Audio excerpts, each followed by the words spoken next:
តើប្រទេសចិន4ថ្ងៃ3យប់ជាមួយខ្ញុំទាំងអស់គ្នានេះគឺជាលើកទី1ដែលខ្ញុំបានដើរលេងជាមួយនឹងក្រុមហ៊ុនទូអ្នកគ្នាការធ្វើដំណើរលើកនេះគឺខ្ញុំជិះជាមួយនឹង Spring Airlines ជា airline របស់ចិនហ្មងអ្នកគ្នាហើយការធ្វើដំណើរមានរយៈពេល4ម៉ោងត្រឹមតែយើងទៅដល់ហើយជាពេលថ្ងៃម៉ោង2នៅចិន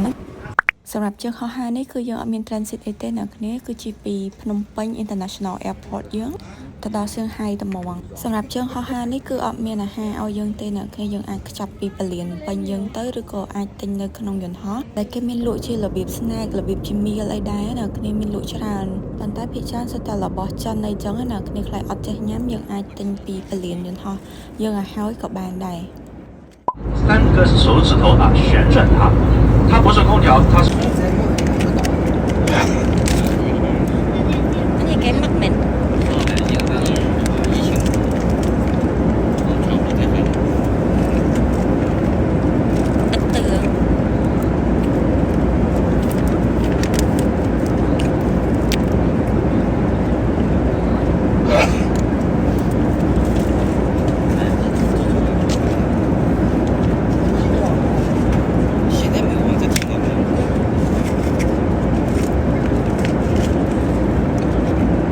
飞机上的通风口，它也是我们客舱里这样一个密闭增压的一个。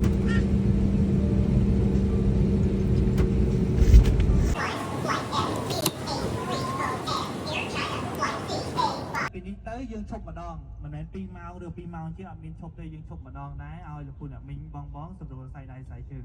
ហើយក៏ដូច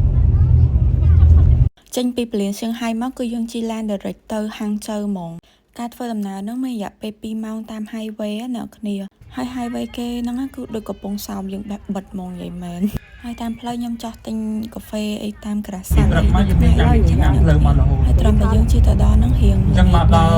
សៀងហៃគឺថាអាចពេលល្ងាច46អីដែរភាសាកម្មវិធីមកដល់គឺគេស្វាគមន៍ជាមួយនឹងអាហារពេលល្ងាចហ្មងណាគេថាដើរលេងចិនស្គមអីអ្នកគ្នាមកហូបឆ្ងាញ់គ្រប់មុខហ្មងនិយាយទៅមកហូបតុកកាហ្មងអ្នកខ្ញុំមានគ្រប់មុខហ្មងមានតាំងពីសាបរហូតដល់ដិត